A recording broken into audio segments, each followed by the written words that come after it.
Hey y'all, hey, welcome back to It's She.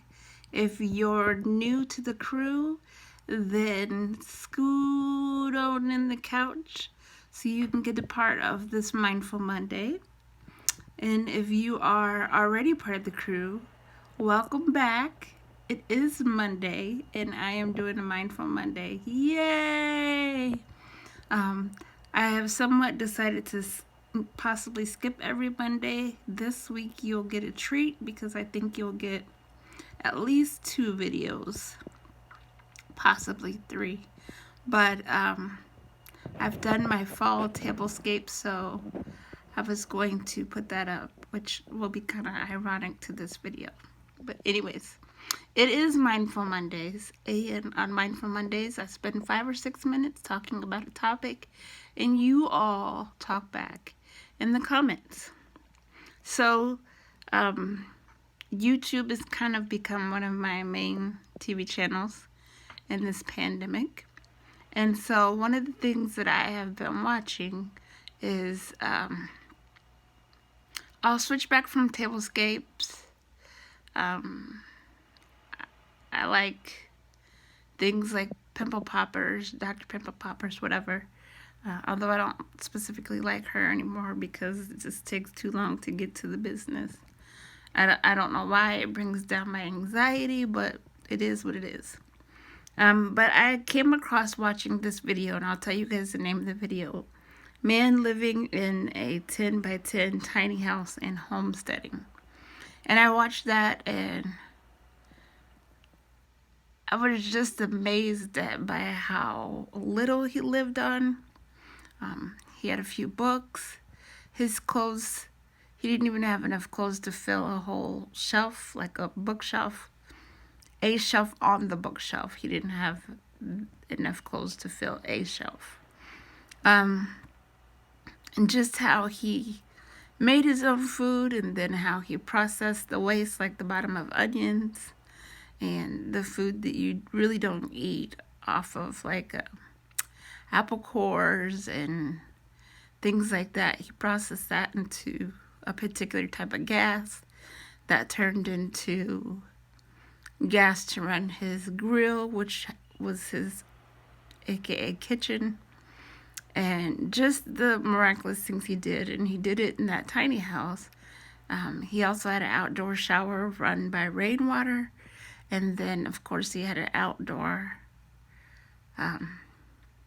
bathroom that he would even process the bathroom remains to do something. That part I was trying to block that out, so I don't know exactly what he did with that, but everything came from the earth and it gave back to the earth.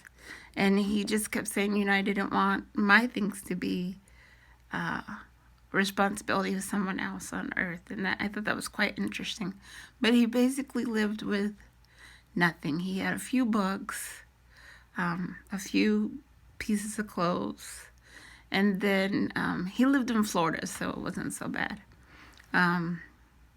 clothes-wise. And then he got around on bike. He often gardened his own garden, and then the tiny house was in the backyard of one of his friend's house, and he was able to negotiate that because he did a garden for his friend and took care of that garden. So I don't think he had a job. I think his job was just minding about 6 gardens in the city, and that's what he did most of the days, just taking care of those gardens, cleaning them up, de-weeding them, harvesting them when the time was ready, reseeding if that was needed. And so I really thought about, I don't think I could homestead. I need an indoor bathroom. That's all bets are off from that. I don't know why that just creeps me out. But some of the other things I start to think, how many items do I have that I don't need? And that's driving me right now, just trying to get rid of things and trying to declutter. But some things I think turn into items because we're trying to fill a hole, or we're trying to we think, oh, I might need this at some time, or this is my favorite, whatever.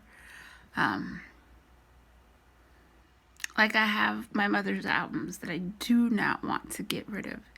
And my husband said, I can convert all of those to MP3 for you, or on a file where you can listen to them on your computer. And it's something about the albums from when I was young that just is such a memory. So those will they've gone with me wherever I've gone. I have some things from Vegas. Easily I can let go of those. I have some unfortunate gifts that I like, but I don't throw them away or discard them because they were gifts. Some of those gifts I don't even know who they came from. So could I discard them? Yes or no? Craft stuff, I can easily declutter and pare down my craft stuff. But crafting does bring me alive, which is why the next video I'll show you probably later in the week is going to be maybe a hypocritical video to this one, but it's what keeps me right now. It's what drives me. So anyways, I'm doing this video on my phone today because both of my cameras were trying to figure that mess out. One has great picture and one has great sound, but neither one of them have both. So, and also on my phone, that'll keep me on track and on time. So it is time for me to listen to your comments now. What do you think? Could you homestead? Could you live in a 10 by 10? If you were doing it by yourself, a 10 by 10 tiny house, could you live from a garden and return it to a garden? Everything goes back into the ground. Live off of rainwater. That's the water he drinks. That's the water he showers with. That's the water he cooks with. He just makes certain filters so that they are clean when they come back. So could you do it?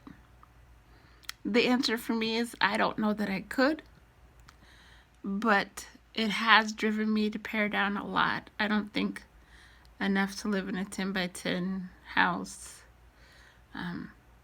because I have a little too much stuff and too many things that I'm attached to, but it definitely would help me to pare down. So I do watch the video every once in a while. But anyways, let me know, could you pare down? Could you live homestead-wise? Could you live off of just a garden and return to that garden? Which means no meat, it's vegetarian. So what would you do? All right, leave your comments in the comment section and let me know. All right, thanks for coming back. Remember, self-care is the best care. Have a great week.